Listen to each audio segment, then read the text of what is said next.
காலத்துல ராமாபுரம் அப்படிங்கிற ஒரு அழகான ஊர்ல மலைக்கு நடுவுல ஒரு குடும்பம் வாழ்ந்துகிட்டு இருந்துச்சு.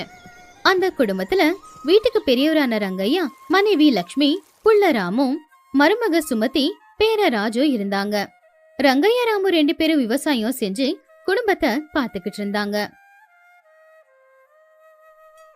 என்னங்க, அங்க பாத்தீங்களா? மழை வர மாதிரி இருக்கே வெளியில. கொஞ்ச நேரத்துல மழை வந்துரும் போல. நீங்க அந்த காய்கறி மூட்டை எல்லாத்தையும் வயல்ல இருந்து எப்படி தூக்கிட்டு வர போறீங்க? வயல்ல இருந்து வீட்டுக்கு காய்கறியை கொண்டு வர்றதுல எனக்கு எந்த கஷ்டமும் இல்ல. ஆனா பட்டணத்துக்கு கொண்டு போறத நினைச்சாவே கஷ்டமா இருக்கு. ஏற்கனவே வழி சரியில்லை. இன்னும் மழை வந்தா சொல்லவா வேணும்? இது நடந்து போற வழியா இல்ல தண்ணி நிரம்பி இருக்கிற ஆறான்னு சந்தேகமே வரும். அதுவும் உண்மைதாங்க. ஆனா என்ன பண்றது? அதுக்குன்னு சும்மா உட்கார முடியாதே.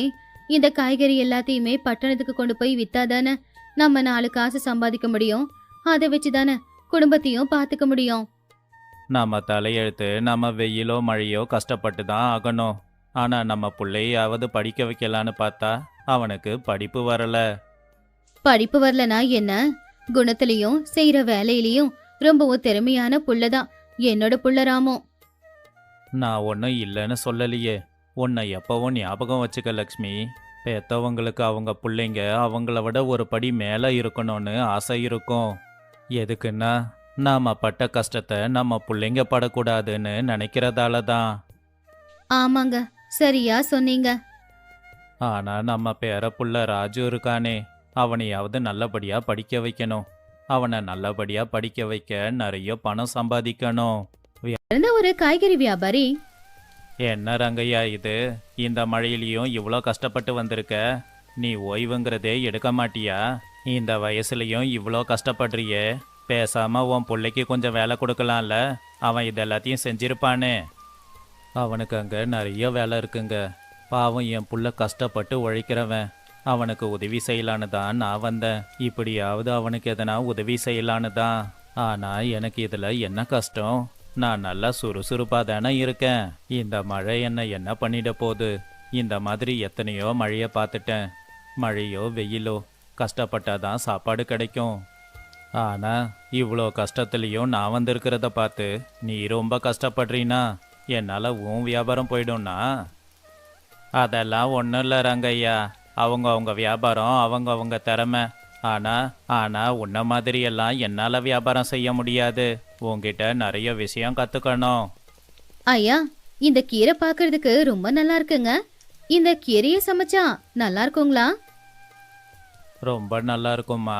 ஒரு தடவை வாங்கிட்டு போய் சமைச்சு பாருங்க. மறுபடியும் வந்து வாங்குவீங்க. இந்த கீரைக்கட்டு 10 ரூபா தான். மற்றவங்களுக்கு அப்படின்னா அதிகமாக சொல்லுவேன். உங்களுக்காக 10 ரூபா. மழை காலத்துல விளையிற காய்கறிகள் ரொம்பவே நல்லா இருக்கும் அப்படின்னு எங்க அம்மா உங்ககிட்ட தான் தரமான காய்கறி எல்லாமே கிடைக்கும்னு எங்க எல்லாருக்கும் ஒரு நம்பிக்கை இருக்கு.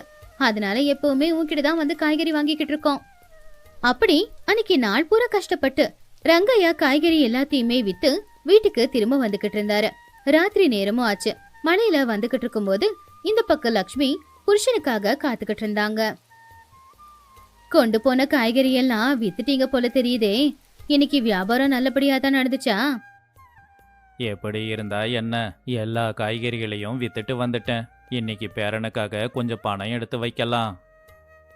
சரிங்க, நீங்க ஆசைப்பட்டபடியே நம்ம பேரப்புள்ள நல்லா படிச்சு நாளைக்கு ஒரு நல்ல வேலைக்கு போவான். அடுத்த நாள் காலையிலேயே கூட மழை பேஞ்சுக்கிட்டு தான் இருந்துச்சு. அன்னைக்கு மழை ரொம்ப அதிகமாவே பேஞ்சுது. அன்னைக்கு ரங்கையா காய்கறி விற்கிறதுக்காக கிளம்புனாரு. ஆனா என்னமோ அவருக்கு ரொம்ப சோர்வா இருந்துச்சு. தலையெல்லாம் சுத்துற மாதிரியும் இருந்துச்சு. அப்பா, இன்னைக்கு நீ வியாபாரத்துக்கு போகாதப்பா. உனக்கு பாரு எவ்வளவு ஜுரமா இருக்குன்னு. ஏன்பா ராமு, ஒரு வேளை நான் செத்து போயிட்டா என் வியாபாரத்தை யாரு பார்த்துப்பாங்க? ஏன்பா இவ்வளோ பெரிய வார்த்தையெல்லாம் பேசுற? அப்படி இல்லடா, என் கேள்விக்கு நீ பதில் சொல்லு. அதுக்குதான் நான் இருக்கேனே. எல்லாத்தையும் கத்து கொடுத்துருக்கீங்களே. உங்களை பார்த்து வியாபாரத்தை பத்தி எனக்கும் தெரியுங்க. அப்படின்னா சரி, இன்னைக்கு நீ போ. அம்மாவுக்கு எதுக்குப்பா இவ்வளோ கஷ்டம்? நானே போறேனே. வேணாண்டா, நானே போறேன். நான் போய் காய்கறி வித்துட்டு வந்துடுறேன் அப்படின்னு சொல்லி லக்ஷ்மி அன்னைக்கு காய்கறி விக்கிறதுக்காக சந்தைக்கு கிளம்புனாங்க. அன்னைக்கு மழையும் காத்தும் அதிகமா தான் இருந்துச்சு. ஆனா முன்னாடி நடந்து போற தைரியம் அவங்களுக்குள்ள இருந்துச்சு. நினைச்ச மாதிரியே லக்ஷ்மி அன்னைக்கு காய்கறி எல்லாத்தையுமே வித்து வீட்டுக்கு வந்தாங்க. அப்பதான் ரங்கையாவை பாக்குறதுக்காக பட்டணத்துல படிச்சுக்கிட்டு இருந்த பேரப்புள்ள வந்தான். தாத்தா எப்படி இருக்கீங்க? தாத்தாவுக்கு கொஞ்சம் காய்ச்சல் இருக்குப்பா, ஒன்னும் கவலைப்படுறதுக்கு இல்ல. எனக்கு என்னப்பா, நான் அந்த காலத்து மனுஷன். நீங்க யாரும் என்னை பத்தி கவலைப்பட வேண்டாம். ஆமா, நீ எப்படிப்பா படிக்கிற? நான் நல்லா தான் படிக்கிறேன் தாத்தா. என்னை பத்தி நீங்க யாரும் கவலைப்படாதீங்க. இனி என்ன நினைச்சு கஷ்டப்படாதீங்க. எனக்கு பணமும் அனுப்ப வேண்டாம். என்னப்பா, பணம் அனுப்பலனா எப்படி படிப்ப?